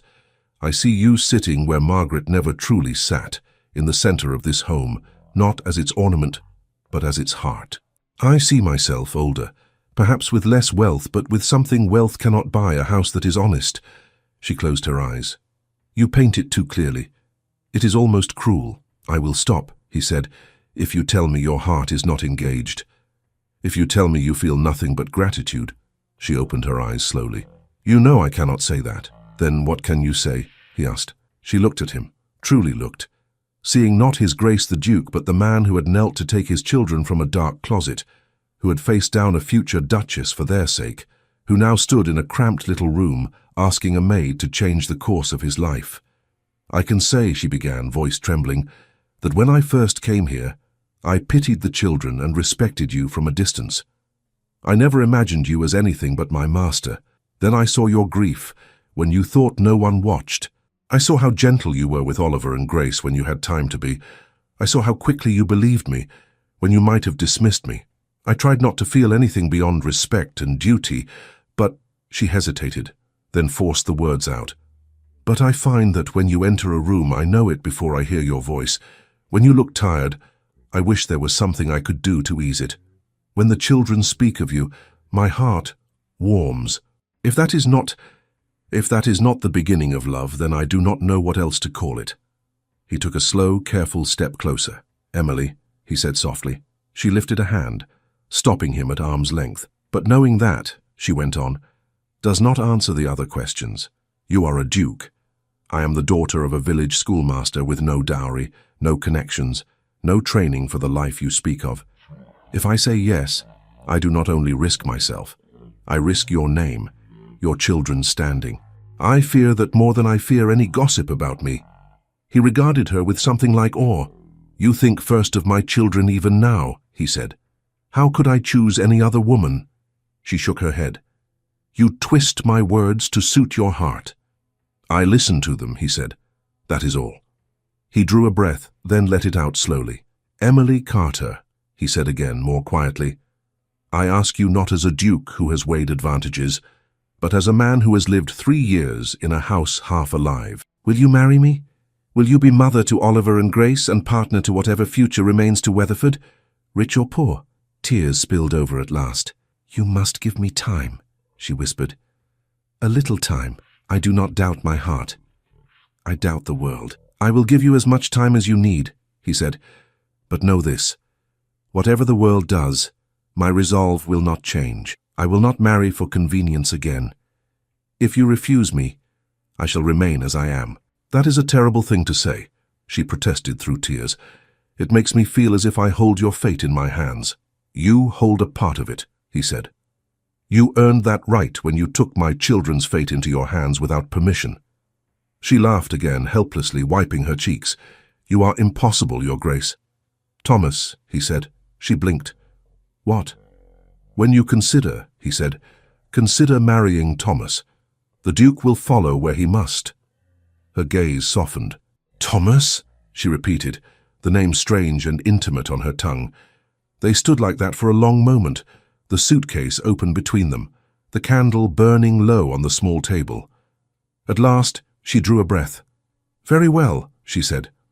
I will think on it. But I warn you, my answer will not be guided by what makes life easier. I seem to have lost the knack for that. Good, he said gently. Nor have I any use for easy answers. He reached for her hand then, slowly enough that she could pull away if she wished. She did not. His fingers closed around hers, warm and sure. No more packing, he said. Put the case away, at least until you decide you truly wish to leave. She nodded, unable to speak. He lifted her hand as if to kiss it, then stopped, perhaps remembering the gulf that still lay between them. Instead, he pressed it briefly between both of his, then let go. "I must go before half the household comes searching for me," he said. "If anyone asks, I was inspecting the upper corridor for drafts." "That is not believable," she said faintly. "No," he agreed, "but let them wonder." He moved to the door, then paused with his hand on the latch. "Emily," he said without turning, "whatever answer you give, know this. You will not be sent away to spare my pride. I will face what comes with you here or without you, but not at the cost of your forced banishment." She found her voice. "Thank you," she said, "for that, if for nothing else." "For many things else," he replied, and left. Days passed. Not many, but long. He did not speak to her again about marriage. He spoke to her about the children, their lessons, their meals, Grace's fear of thunderstorms, Oliver's new fascination with maps. He joined them in the nursery more often, sitting on the floor in his shirt sleeves, letting wooden soldiers fall in untidy ranks. The house buzzed with rumor. Some claimed the maid was on the verge of dismissal. Others were certain she was staying by special order. No one quite dared ask her. She went about her duties quietly, her heart in a constant, unfamiliar motion between hope and fear. One evening, she found him in the nursery after the twins had fallen asleep. He stood by the window, looking out at the fading light. She hesitated in the doorway. "You're Thomas," she said softly. He turned at the name and something in his face eased. "Are they settled?" he asked. "Yes," she said. "They insisted on saying their prayers twice. Once for you, once for the house." He smiled. "We need all we can get." She stepped inside and closed the door most of the way. "I have been thinking," she began. "So have I," he said. "I know," she said. "I could see it in your face every time you tried to explain chess to Oliver." He huffed a little laugh. "I had no idea I was so transparent." "You are to me," she said. "Perhaps because I watched too closely." "You may continue," he said. "What has your thinking led you to?" She looked down at the sleeping children, their cheeks flushed, their small hands relaxed at last. "If I say yes," she said quietly, "they will gain a mother and lose a measure of peace, for a time at least. Our lives will be examined, judged, spoken of by people who know nothing of us." "Yes," he acknowledged. "If I say no," she went on, "they will keep their duke and their nursery maid and their quiet routine. You will be free to seek a more suitable bride, one who brings money and allies. They may even grow to love her in time." "Perhaps," he said. She looked up. "Which of those futures do you truly want for them? If you could strip away pride and romance and all the wildness of heart, what would you choose as their father?" He answered without hesitation. "I would choose," he said, "the future in which they are loved by someone who has already proved she will suffer for their sake." Her eyes filled again. "You make it very difficult to be cautious." "Good," he said simply. She drew a long breath, as if stepping out onto ice. "Then I have my answer," she said. "If you still wish it, I will marry you, Thomas." For a moment he did not move. Then all the tightness left his shoulders at once. "Are you certain?" he asked. "No," she said honestly, "but I am brave enough to try." He laughed softly. The sound hushed for the children's sake. "That is all I ask," he said. "Bravery, not certainty." He crossed the room to her, stopping close, but not crowding her. "May I?" he began, then glanced at the cradles. "This seems a strange place for a declaration." "It is the only place it could be," she answered. "They are the reason we stand here at all." "Very well," he said. He took her hands in his and lifted them to his chest. "Emily Carter," he said, his voice low but clear, "you honor me more than you know. I will do my best to be a husband worthy of the courage you have shown." "And I," she replied, "will do my best to be a wife who does not let fear rule her." He smiled, a little unsteady. "May I kiss you?" he asked. She glanced at the sleeping children, then back at him, her cheeks warm. "Once," she said, softly, so as not to wake them. He leaned down and brushed his lips against her forehead. Nothing more. It was a brief, reverent touch, but it seemed to settle something deep inside them both. When he drew back, his eyes were bright. "We will speak to my aunt tomorrow," he said, "and to Mrs. Harding. There will be protests. I will answer them. You need not. I will stand beside you," she said. "Even if I say nothing." "That will be enough," he replied. They stood together for a little while longer, watching Oliver and Grace sleep, two small forms breathing steadily in the soft light. Outside, the wind pressed against the nursery windows, but inside, for the first time in years, the house felt truly at peace. Lady Agatha did not sit down when she entered the morning room. She stood in the center of the carpet, like someone about to pronounce sentence. Thomas sat by the window. Emily stood near the door, hands clasped, wishing her heart would beat a little more quietly. "I have heard something extremely disturbing," Lady Agatha said. "Kindly tell me it is a misunderstanding." Thomas looked up. "That depends on what you heard. That you intend to marry this girl," his aunt said, pointing one gloved finger in Emily's direction, as if she were an unexpected stain on the wallpaper. "Your maid. Her name is Emily Carter," he said evenly. "And yes, I intend to marry her." Lady Agatha stared, then let out a short, incredulous laugh. "You cannot be serious." "I am," he replied. "This is not a jest, aunt," he added, seeing her expression harden. "It is my settled intention." Lady Agatha turned her gaze on Emily, examining her from head to toe. "You encouraged this?" she asked. Emily flushed. "No, my lady. His Grace made the offer without any prompting from me. I did not expect it. I was frightened by it." "But you accepted," Lady Agatha said sharply. "Yes," Emily answered quietly, "after much thought. I did not accept lightly." "You are a maid," Lady Agatha said. "You dust tables and carry trays. You have no fortune, no family worth naming in the peerage, no understanding of what it means to run a great house. And you think you can be a duchess." "I think," Emily said, eyes steady now, "that I can love his children and his home with all my strength. The rest I will learn." Lady Agatha turned back to Thomas. "You see, she does not even deny it. She admits she is entirely unqualified." "Motherhood and honesty are qualifications I value highly," Thomas said. "Do not mock me," his aunt snapped. "You will ruin yourself. The ton will never receive her. Your seat in society is less important than my seat at this table," he said. "With my family." Lady Agatha pressed her lips together. "You speak like a poet, not like a duke responsible for estates and tenants. What of Lord Ashford?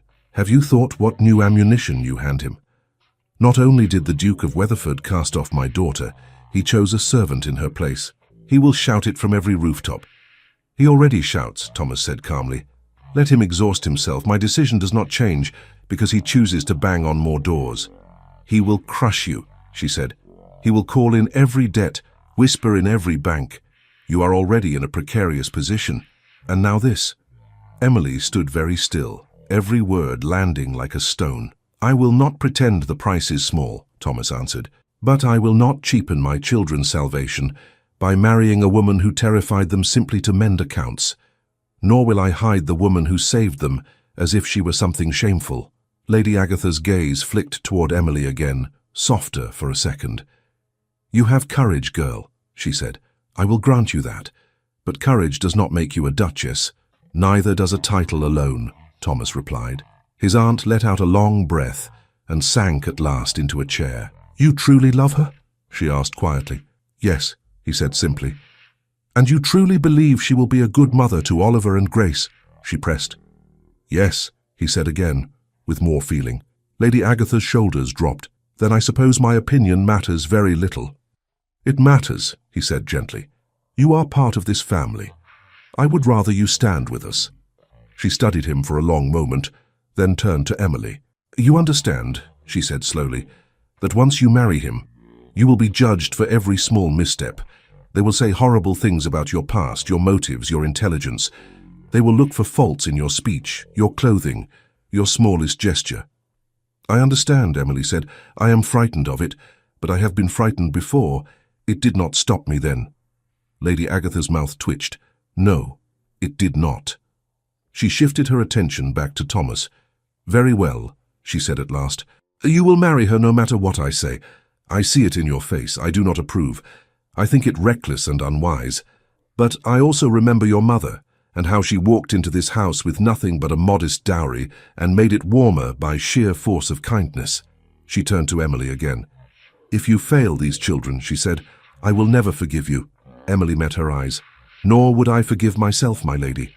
Lady Agatha nodded once. "Then we understand each other. I shall have to coach you, I suppose. Someone must ensure you do not call a marquess sir and a bishop my lord. Heaven help us." A tiny, stunned laugh escaped Emily. "I will take any help you offer," she said. Lady Agatha sniffed. "Do not think I do this for you. I do it for the children and for the name on the door." "I know," Emily said softly. Thomas rose. "Thank you, Aunt," he said. "You do more than you know." "Do not thank me yet," she said briskly. "We have not faced the worst of it. Lord Ashford has not even begun." She was right. Within days, a formal letter arrived from Lord Ashford himself, written in an elegant, angry hand. "Is it true," he wrote, "that you intend to ally your ancient name to a common servant? If so, you prove beyond doubt that my daughter has had a narrow escape. Nevertheless, I cannot allow your insult to stand unchallenged. I invite you to meet my representatives to discuss restitution and the adjustment of our financial affairs. Do not imagine you can flout both honor and prudence without consequence." Mr. Collins laid the letter before Thomas and Emily in the study. Emily had not expected to be included, but Thomas waved her to a chair. "This concerns you as much as me," he said. "You should hear it." Mr. Collins cleared his throat. "They request a meeting in London, at Lord Ashford's club. I expect tempers will be high. You need not bring Miss Carter into such a viper's nest." "I had not planned to," Thomas said calmly. "Emily, you will remain here with the children. I will not expose you to their malice." "I never thought you would," she said, though the thought of him facing that hostile room alone made her stomach twist.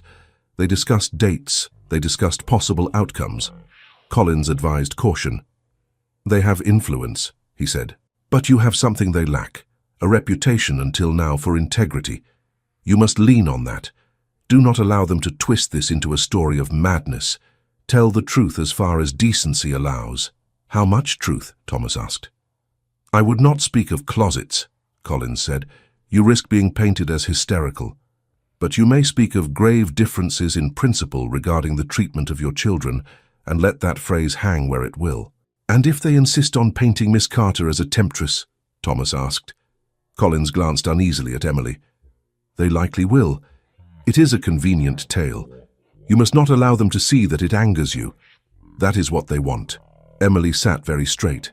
"If they must call someone names," she said, "let it be me. Better that than the children suffer again." Thomas looked at her. "You are not theirs to throw stones at," he said. "In words I am," she said quietly. "But words do not break bones. I can endure them." He shook his head.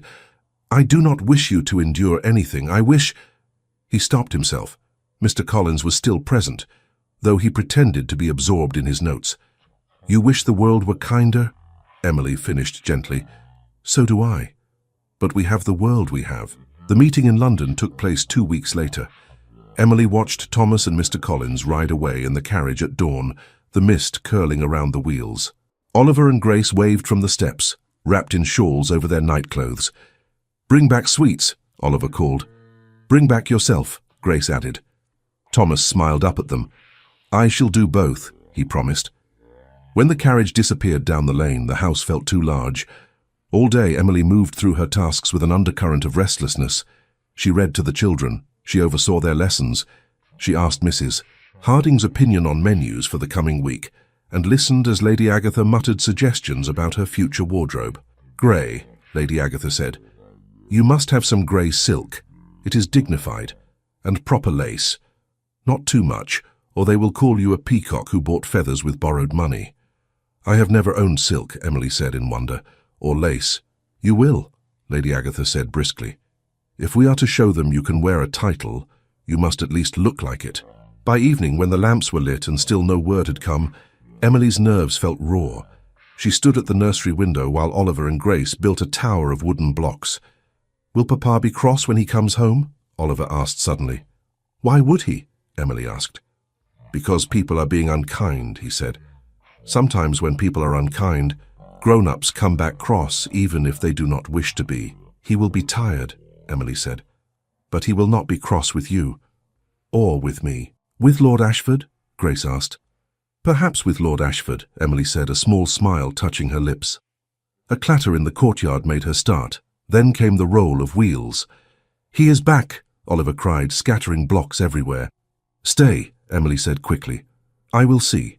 She hurried to the main staircase just as the front door opened. Mr. Price admitted Thomas and Mr. Collins, both coated with road dust, both looking as if the day had weighed heavily on them. Emily's heart leaped into her throat. She stopped halfway down the stairs. Thomas looked up and saw her. For a moment his face was unreadable. Then he smiled, tired but genuine. "It appears," he said up to her, "that Weatherford will stand after all." She exhaled, not realizing she had been holding her breath. "Come to the study," he added. "Both of you," he said to Emily and Lady Agatha, who had appeared from the drawing room like a general answering a call to arms. "We have much to tell." They gathered around the hearth in the study. Mr. Collins took the same chair he always did, as if its familiarity steadied him. "How did they receive you?" Lady Agatha asked at once. "Badly," Thomas said dryly. "As expected. Lord Ashford did not attend in person, but his lawyer and 2 business friends did. They were offended on his behalf. They spoke much of honor and stability. And of me?" Emily asked quietly. "They spoke of you," he admitted, "not by name. As a certain individual whose influence has had unfortunate consequences." Emily held his gaze. "And what did you say?" "I said," he replied, "that the only unfortunate consequence of your influence was the revelation of truths I should have seen sooner." Mr. Collins cleared his throat. "Lord Ashford's party demanded full repayment of all extended credit inside 6 months and hinted at legal action." "And you?" Lady Agatha pressed. "We refused the time frame," Collins said, "and we insisted on the original schedule. When they threatened court, His Grace suggested that any public proceeding would require a thorough examination of why the engagement was broken." Lady Agatha's eyes narrowed. "At which point, they would have to decide whether airing Margaret's behavior was worth the satisfaction." "Exactly," Thomas said. "I told them I would prefer the matter remain private, out of respect for their family, but that I was prepared to defend my decisions in any venue they chose." Emily stared at him. "You would have let the world know for my sake, for the children's?" "For our sake," he corrected. "I will not live a life built on silent secrets." Mr. Collins smiled faintly. They did not expect such firmness, or such willingness to drag their own name through the mud if necessary. Bullies seldom do. "In the end," Thomas said, "they accepted a compromise. They will withdraw from one of the larger projects, but they will not call in existing debts early.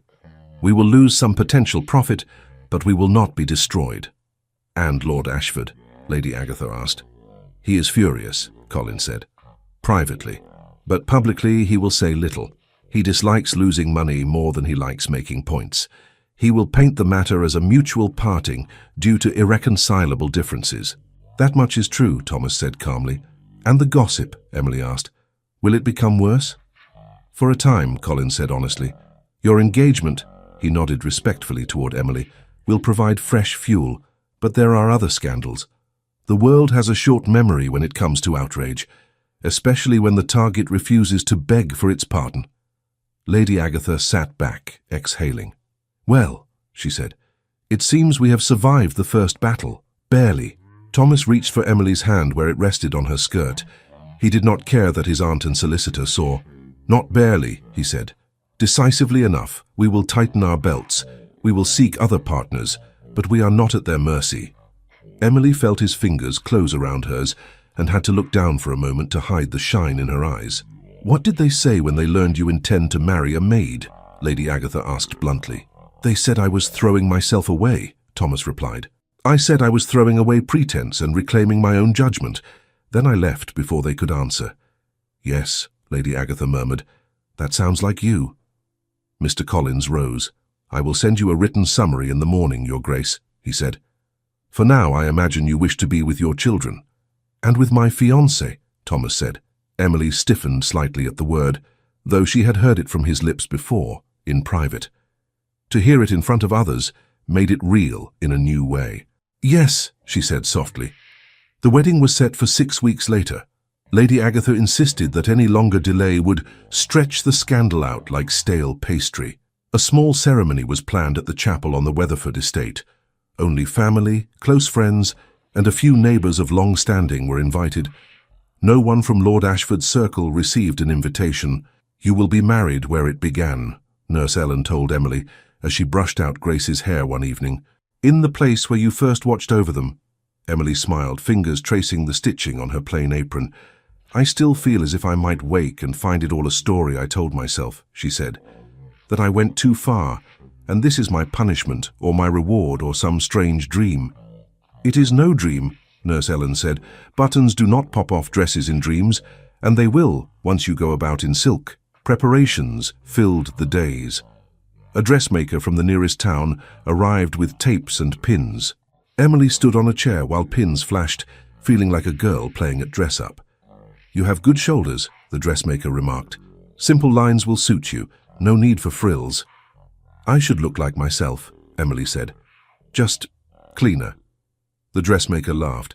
You will look like a duchess, my dear. The rest will follow. Wedding gifts arrived from unexpected quarters.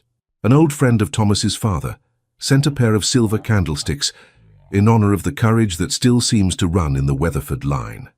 A small group of tenants pooled their pennies to buy a carved wooden cradle, for any new little ones the Lord might send. Emily touched its smooth edge with trembling fingers, unable to imagine that far ahead, and yet suddenly longing for it.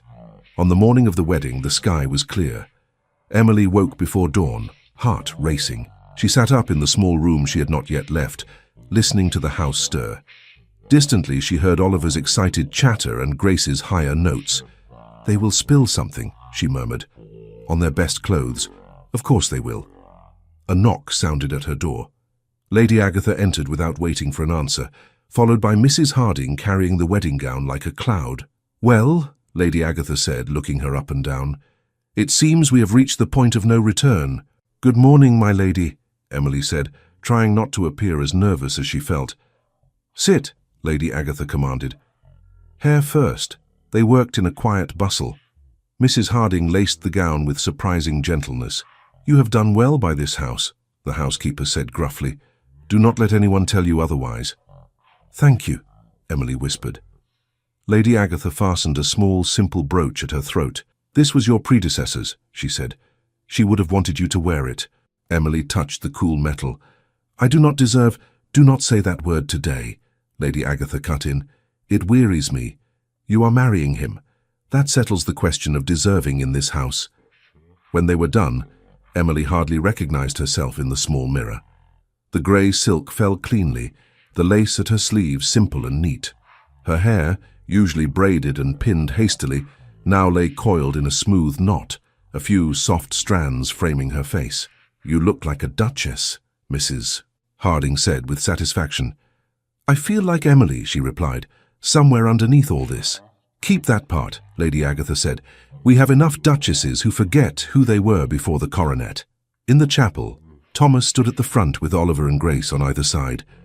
Oliver wore a tiny waistcoat and tried hard not to fidget.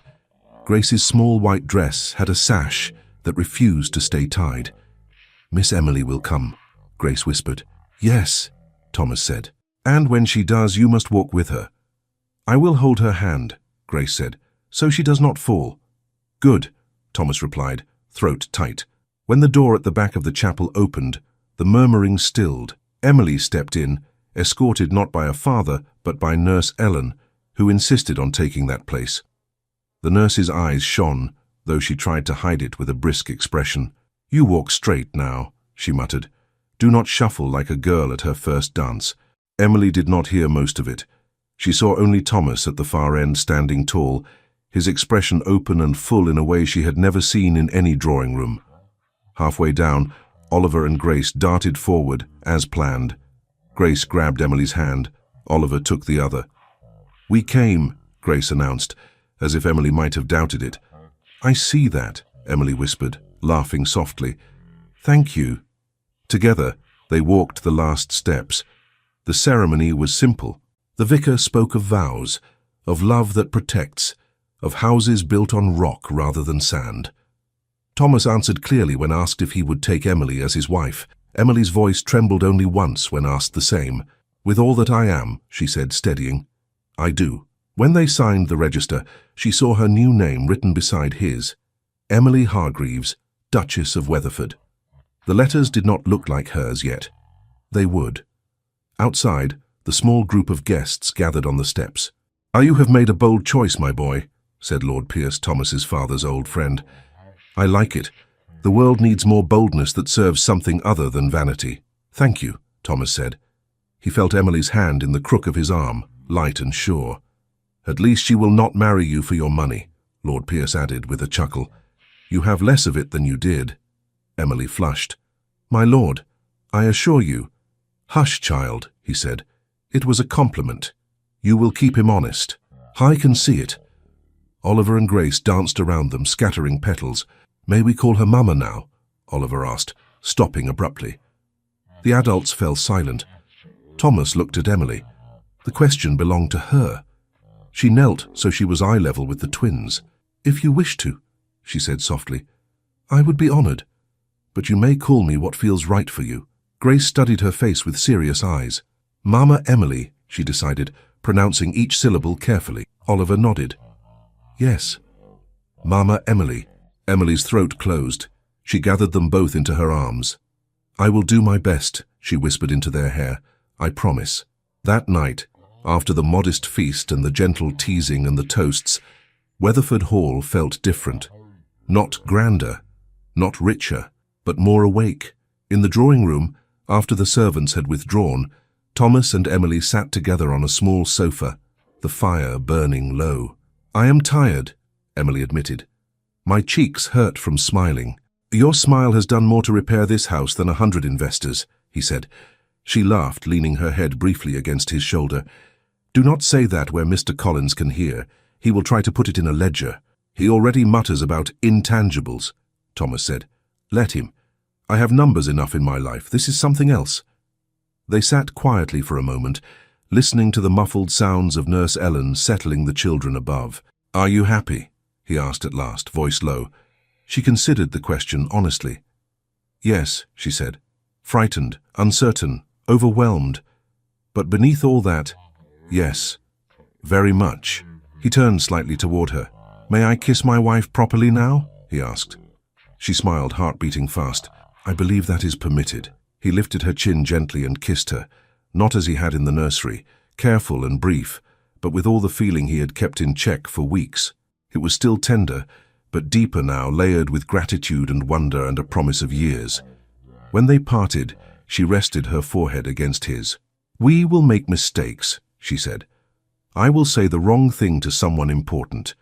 You will forget that I still worry when Oliver climbs too high in the oak tree. I will hold the ladder," he said. "You will call him down. Between us, he will land somewhere safe." She smiled, eyes bright. "That is all I ask." In the months that followed, the world did exactly as Lady Agatha had predicted. Some doors closed. A certain London hostess regretted that her drawing room could not accommodate the new Duchess of Weatherford. A gossip sheet printed a caricature of the Duke who married his own maid, giving Emily a basket and an absurd cap. She read it once, hand trembling, then tossed it into the fire. "Does it hurt?" Thomas asked. "Yes," she said frankly, "but not as much as I thought it would. I know what is true." "And what is that?" he asked. "That I am no one's secret," she said. "You did not hide me. You walked beside me into the chapel. You let them draw their little pictures, and you did not flinch. I can bear a great deal under that kind of light." He kissed her hair. "You do not have to bear it alone," he said. "Every unkind word about you touches me first." "Then let us both be toughened by it," she answered. Other doors, surprisingly, opened. A vicar's wife from a neighboring parish paid a visit, bringing a pie and a shy smile. "I wanted to say," she told Emily privately, "that I was a governess before I married. The ladies whispered about me too.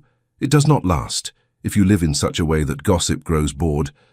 And the children, oh, the children always know the truth." Emily held on to those words. She threw herself into learning what she needed to know as Duchess. Lady Agatha drilled her on precedence. Mrs. Harding instructed her in household accounts. She visited tenants with Thomas, listening as much as she spoke. She made mistakes, apologized when needed, laughed at herself when possible. With Oliver and Grace, she moved from maid to mother, as if no boundary had ever existed. She kissed scraped knees. She scolded gently over muddy boots. She sat between their beds at night when storms rattled the windows, telling stories until their breathing slowed.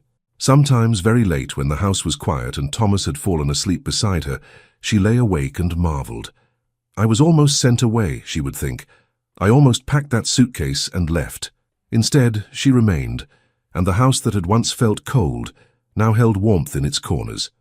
One spring afternoon, nearly a year after the wedding, Emily stood on the terrace watching Oliver and Grace race across the lawn. Thomas joined her, slipping an arm around her waist. "They are growing," she said. "Grace's dress is nearly too short. We will have to let down the hem," he said, "or ask my aunt to find yet another way to instruct you on the correct stitch for such alterations." Emily laughed. "She tries not to show it, but I think she is proud of us." "I know she is," he said. "I overheard her tell Lord Pierce last week, 'My nephew may be a fool, but he chose a very sensible fool to marry. She will keep him from complete disaster.'" "That is high praise indeed," Emily said, eyes shining. They watched the children a while longer. The wind carried their laughter up to the terrace. "Do you ever regret it?" she asked suddenly. "Regret what?" he said. "Breaking with Margaret, selling that parcel of land, marrying you, refusing to bow to Lord Ashford. There are many candidates." "Any of it," she said. "The hard path instead of the easy," he considered. "Sometimes," he said slowly, "when I see the old ledgers and remember how much simpler it might have been to sign one more contract, attend one more dull dinner, and never ask what lay behind closed nursery doors, I feel a pang, not of regret for the choice, but for the illusion of safety I surrendered. And then," she prompted, "and then I come home," he said. "I walk into a house that is no longer hollow. I hear my children shout Papa and Mama Emily from the stairs. I find my wife in the nursery, hair coming loose while she crawls on the floor playing some ridiculous game. And I know that whatever we lost, we gained more." She leaned into him, content. "I cannot promise the future will be easy," he said, "but I can promise this. Whatever comes, loss, gain, scandal, quiet, we will face it together." She nodded, eyes on the children. "That is all I ever wanted," she said. "Not comfort, not a title, just together." Oliver turned then, spotting them. "Mama Emily," he shouted. "Papa, come race with us." Grace waved both arms in wild invitation. Emily laughed, the sound bright and clear.